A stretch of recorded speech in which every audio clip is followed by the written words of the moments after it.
Howdy, Immortallium here, and welcome to my top 10 Seinen Manga video. Basically, I'm sure most of you know what Seinen Manga is, but for, the people who don't, Seinen Manga is basically manga aimed at older men.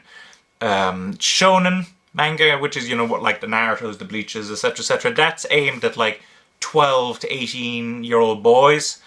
But Seinen Manga, which is what I'm about to go through, is aimed at 18 plus men. So it's very adult, is a good way to phrase it.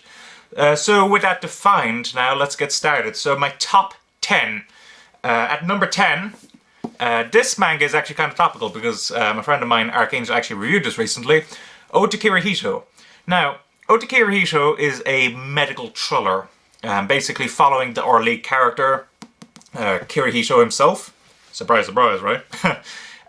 He's dealing with a disease called Monmouth disease. Basically, Monmouth disease makes kind of take on the appearance of an animal. It makes it crave raw flesh, etc., etc. It's not a pleasant disease, as you can imagine. But there's a lot of kind of behind the scenes going on. We find out that this disease isn't what it appears to be. We also find out there's corruption in the medical hierarchy of the Medical Association of Japan, I think it was, or something like that. And it's a very engaging work. Okay, one thing I have to point out though, this put me off the manga while I was reading it for a good while. And that is, near the beginning of this manga, there is a rape scene. I have nothing against rape scenes. They can be very effectively done. And actually, the rape scene itself is tasteful in this. But my problem is the woman doesn't seem to have an issue with the man who raped her. Like, right after that, they meet up at some point, and it's just kind of like as if it had never happened, which I found kind of odd. It put me off. I thought it was way too weird. So, yeah, that annoyed me, I will say. And it annoyed me for a while, and I still think it's unnecessary, but I wouldn't let it cloud my judgment of this manga overall. It is a very strong work. With a lot of engaging characters and a lot of intrigue and some very beautiful artwork in it. So overall, I would definitely recommend that you pick up Otogirisou if you can. Vertical, I think, recently announced that they only have, like, what is it, 120 copies of one of the volumes of Otogirisou. So if you want to pick up that, pick it up as soon as you can. Now, my next one is actually something that was sent to me by Archangel Manga. It's one of his favorite manga, called 7 Billion Needles. Now, 7 Billion Needles basically follows this girl called Hikaru. Hikaru is this girl right here. And she's a bit antisocial, a bit of an introvert. And one day she's looking at the beach, she heads down, and there's this kind of a meteorite that hits her and quote-unquote kills her. And she seems perfectly normal afterwards, oddly enough, despite being incinerated by a meteorite. Except she now has this weird voice inside her head that she must deal with certain creatures, certain infestations of man, etc., etc. It's an odd little premise. Actually, I've heard lots of people compare this story to Parasite. Now, I've yet to read Parasite. I really want to read it. But it does sound to me very similar-ish from what I've heard. So overall, I would definitely recommend this manga. One thing I do want to point out is that I enjoyed the first 2 volumes of this. And basically, there's 4 volumes in total of this. And I enjoyed the first 2 more than I did the last 2. Basically, the first 2 volumes, there's a lot of kind of thinking, questioning, kind of asking philosophical questions, as well as her dealing with, her social peers. Whereas the last 2 volumes, they oddly enough become very action-y, which is strange. And they push that action aspect much further than the philosophical. So I found that a bit disappointing, but overall I would definitely recommend 7 Billion Needles. Plus, I should also point out that the artwork itself is really nice as well. A lot of strong character designs and very interesting panel work, so definitely recommended. After that, we have something that I read very recently. It's Onwards Towards the Noble Deaths. It's actually drawn and written by Shigeru Mizuki. Now, Shigeru Mizuki is arguably the most famous living mangaka He is about 90 now, I think, and he only has one arm. He lost one of his arms during World War II. And basically this is a semi-autobiographical account of his experience in World War II. So immediately it's already a very interesting work. We get to see a side that we actually don't get to see too often, which is the Japanese side of that war. We see that a lot of the soldiers who were involved in that, they were just simply trying to get through their lives. They were trying to live, they were trying to, defend their homeland. But their officers had very strange ideas about honor, and were actually quite abusive to them. It's a very bitter work, is the way I would phrase it. It's certainly not pro-Japan at all in that war. It's very much anti-Japan during World War II, which is particularly interesting. Not only that, the artwork itself is really fascinating because the characters themselves are actually quite cartoony, but the backgrounds itself are very, very detailed, like normal seinen. So you got this weird contrast between the characters themselves, which are very cartoony looking, and the background, which is like insanely realistic looking. My one criticism, and this could be because of the fact that I read this at like, I don't know, 2 a.m., 3 a.m. in the morning or something like that, is the fact that the characters from a visual look don't seem to differentiate much from each other. I found it slightly confusing which character was which, and keeping track, even though there's actually quite a helpful little list at the beginning, which shows the faces of all the characters and their ranks and all that jazz. So I did find that a bit confusing, but overall it's a really, really interesting work. It's a little depressing, as you can imagine, but it really does make you think about that war and what the Japanese had to go through and all that horror.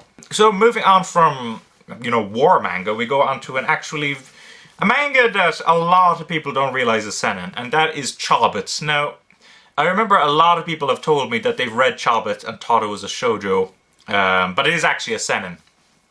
So I just wanted to make that clear. And basically, it's a sci-fi manga. It's set in the near future, I believe. There's now these robots called prosocoms, which are essentially like humanoid computers. And they're very useful, very helpful, and they do a lot of things. We have a lead character, Hideki, who is just a normal-ish boy. I believe he's that guy up here. Yeah, he is. And he's pretty poor. I mean, he's a college student trying to get through. He's working part-time jobs, etc. He doesn't have that much money and can't afford a prosocom. And he's walking down the street one day. He sees a prosocom thrown in the trash. So he decides, oh, I'll take her home. And he takes her home and boots her up in some very interesting regards to that.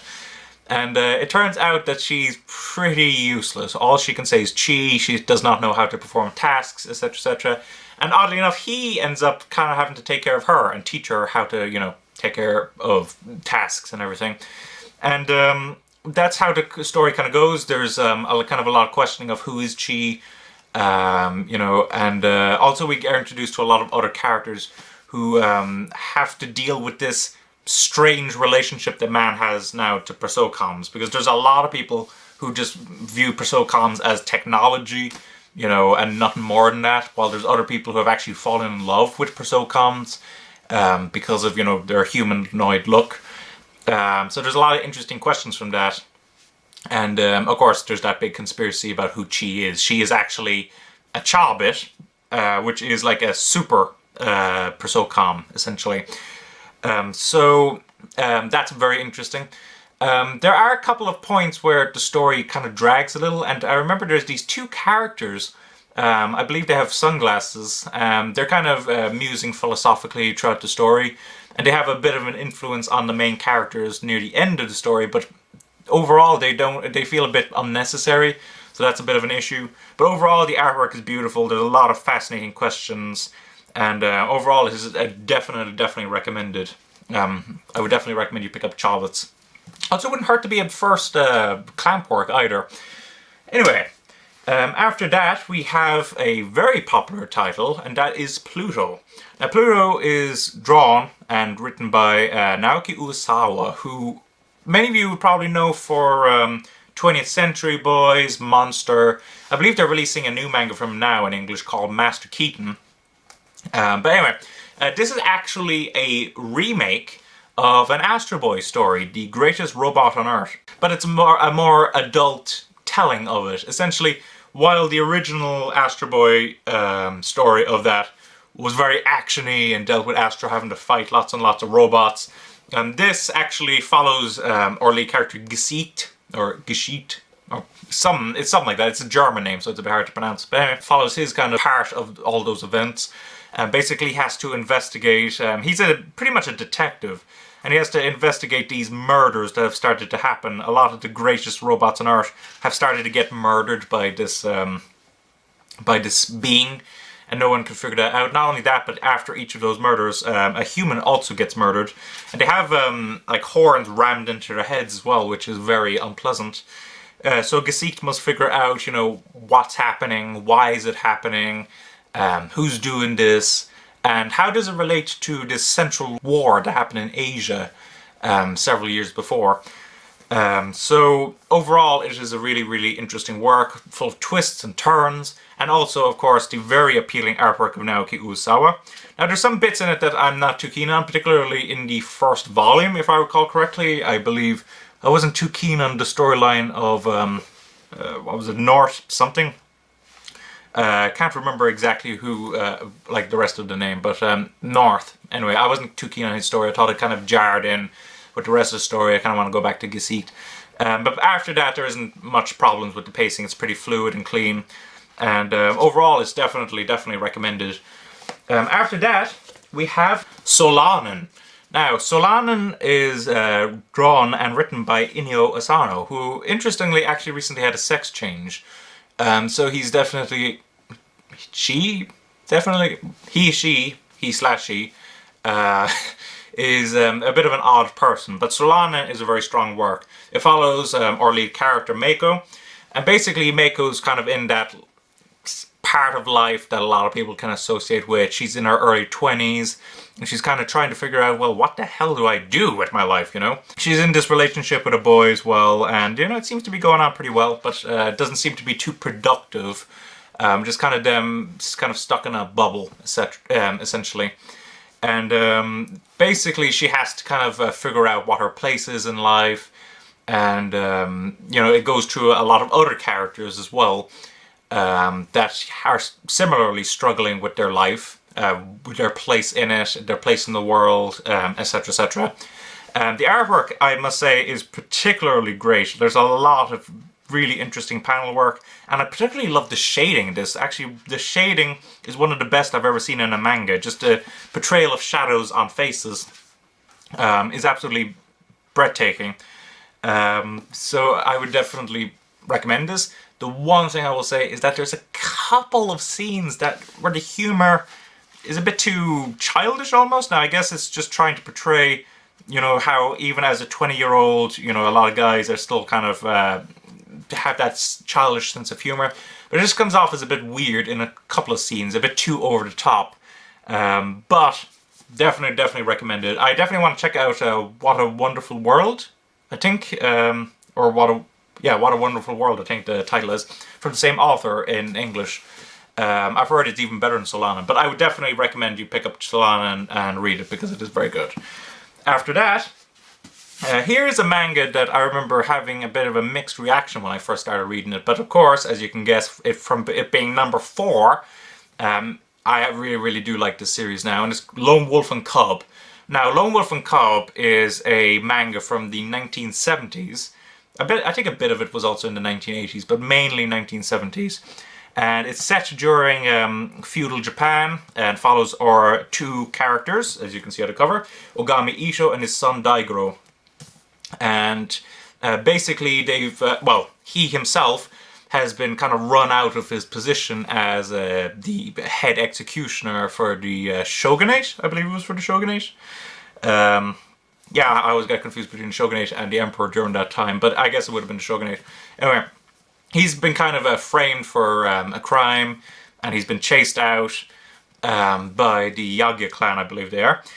And now he's an assassin for hire, gathering money and getting ready to get his revenge upon that clan. When I first started reading Wolf and Cub, I was expecting it to be a lot more serialized, but it's actually a serial, an episodic serial is the term. So essentially you'll get these like 60 to 100 page stories, although most of them are like independent of each other. There are like certain things that are added in each story, kind of whether it be showing how skilled Ogami is, showing, you know, the state of Japan during that time, you know, the chaos, the brutality of it, etc., etc., or just simply, you know, how the Yagya clan is dealing with everything right now and dealing with, you know, the upcoming threat of Ogami. So I remember it being a little put off with that format, but now it's actually started to become very interesting from that format. You know, there's a lot of kind of allegories in each story, a lot of ideas kind of thrown at you. It's nice being introduced to like almost entirely new casts every story as well, with the kind of only recurring characters being Ogami and Daigoro. Now it's also starting to become a bit more serialized. I've heard that as the manga goes on, it becomes progressively more and more about the struggle between Ogami and the Yagya clan. So I'm definitely starting to see that creep in very slowly, and it's becoming very satisfying from that regard. Like, I can definitely see that Koike, like Kazuo Koike, the writer for this manga, was really like planning stuff far out ahead and, you know, being able to like lash everything together. It wasn't just him doing random stories, they all have a purpose.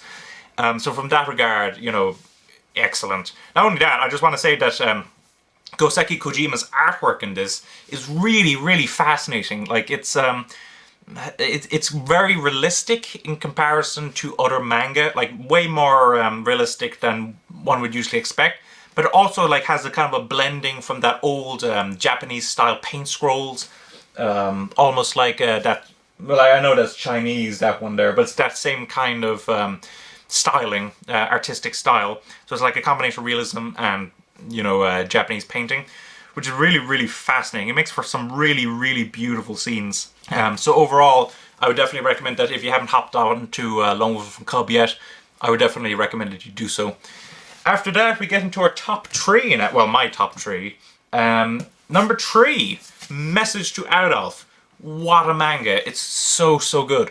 Basically, it's set, actually it begins before World War II, actually at the Berlin Olympics, and basically our lead character is Sohei Toge, and basically like he's a reporter. He's at the Berlin Olympics in order to, you know, report back to Japan and, you know, write up all that stuff.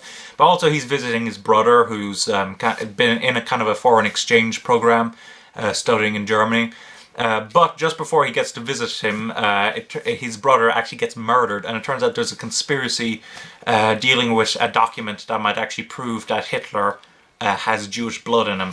And while that's happening, there's these two boys, Adolf Camille and Adolf Kaufmann, back in Japan. Camille is a Jew, while Kaufmann is actually a half German, half Japanese boy who his father, fully German, really wants him, you know, to get into the Nazi politics and all that. And it's really, really, really good. I cannot recommend this manga enough to you. It basically, first of all, let me just start off. My favorite thing about this manga is Adolf Kaufmann himself. He is one of the best manga characters I have ever come across in a manga. His change in character from the beginning to the end is, you know, shocking, horrifying, but also sympathetic, and also very understandable. Like, you can really, really understand why he's changing character. So from that perspective, he is one of the most well-developed and most interesting characters I've ever read in a manga.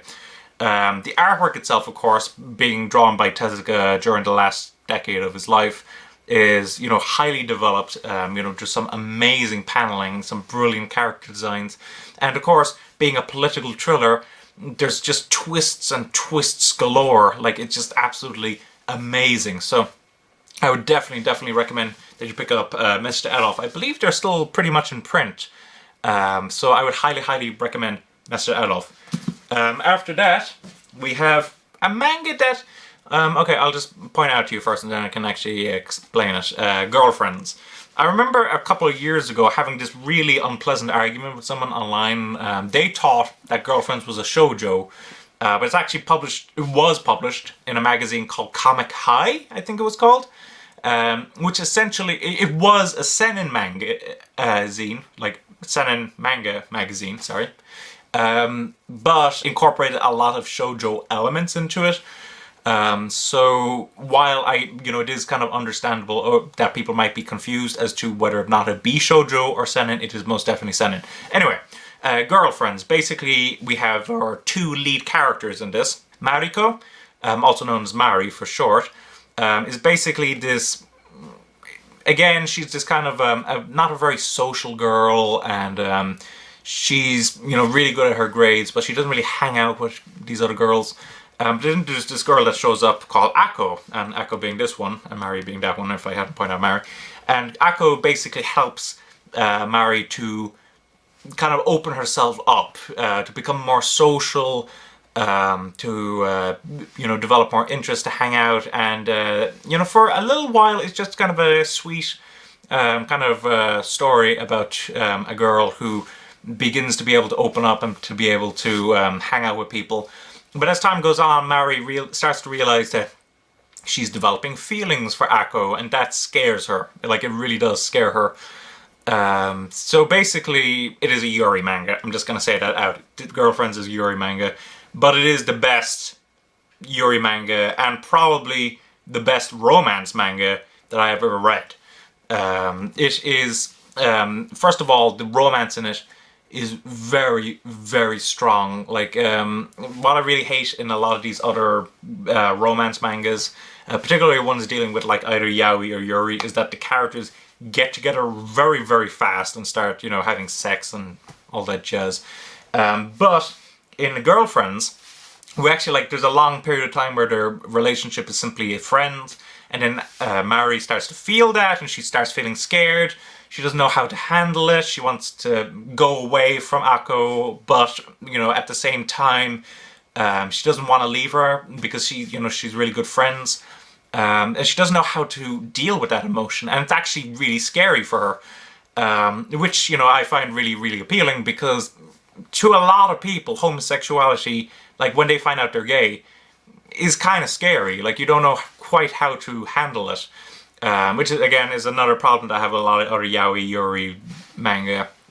They're way too accepting of their homosexuality. So basically, from a romance perspective, this manga is absolutely great. Not only that, but the character designs themselves and the artwork is really, really appealing and beautiful. It's got a very shoujo look to it, I will say. So there's like a lot of visual effects. A lot of the characters have very large eyes. They look cute, etc., etc. But it doesn't hold back on the harsh reality of, a lot of the more awkward aspects of their relationship. The one thing I will say that is kind of not great about this is the ending. The ending feels a bit rushed, a bit too fast. I feel like it could have gone on maybe like another volume or two more, and it definitely would have benefited. So overall, though, I would definitely recommend that you pick up Girlfriends, particularly if you're looking for a good romance manga, because this is one of the best. I will just simply say it is the best for me, and I'm not sure if I'll ever find a romance manga that is more emotional and strong as this. And finally, we get to my number one seinen manga of all time. And of course, I'm sure most of you have guessed what it is. It is Ayako. Drawn by Osamu Tezuka. That makes 3 Osamu Tezukas in this list. I know, sorry, I really do love Osamu Tezuka. Basically, Ayako is set a couple years after World War II, and Jiro Tenge, is returning from a POW camp, prison of war camp. And a lot of his family's happy to see him back, but a couple of them aren't happy to see him back. They think that he should have died out at the front. So already he's got a kind of a mixed reception when he's coming back. But he sees this young girl, Ayako herself, and he's kind of trying to figure out her parentage. No one's giving him straight answers as to who her parents are. And once he finds out, he starts to realize that his family is a lot more corrupt than he could ever have thought it to have been. And basically, this manga is set around, I think it's about 30 years.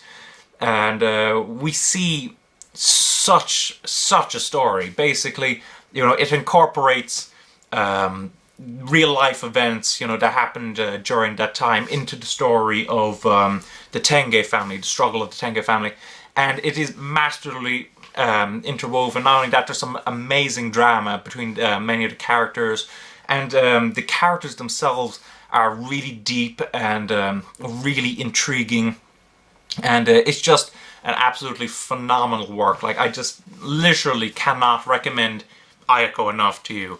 Ayako is just simply divine.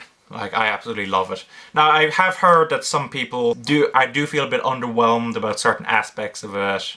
But for me, this like, there's no question, this is my favorite seinen manga of all time. It is just absolutely superb. There are some uncomfortable themes in it. For main one that might cause a bit of discomfort to some people is there's a bit of incest in it. But I will tell you, the incest definitely actually does play into the story, like a very important part of the story. So it isn't by no way gratuitous, and it only serves to actually expand on the themes that are being explored by Tezuka. But so overall, Ayako, definitely pick it up if you haven't read it yet. It is absolutely phenomenal. And with that, I believe that is my top 10 seinen manga list. Hopefully people found it, you know, useful, helpful, intriguing, interesting, etc., etc. And I believe that the next list I'll be making will be my top 10 shoujo manga list, so stay tuned for that. But anyway, I would love to hear, you know, your comments, you know, about what you thought of my choices. You know, what are some of your favorite seinen manga, and what are your opinions on, you know, like certain manga that I had here, etc., etc. So thanks for watching. Don't forget to comment, rate, subscribe, and bye-bye.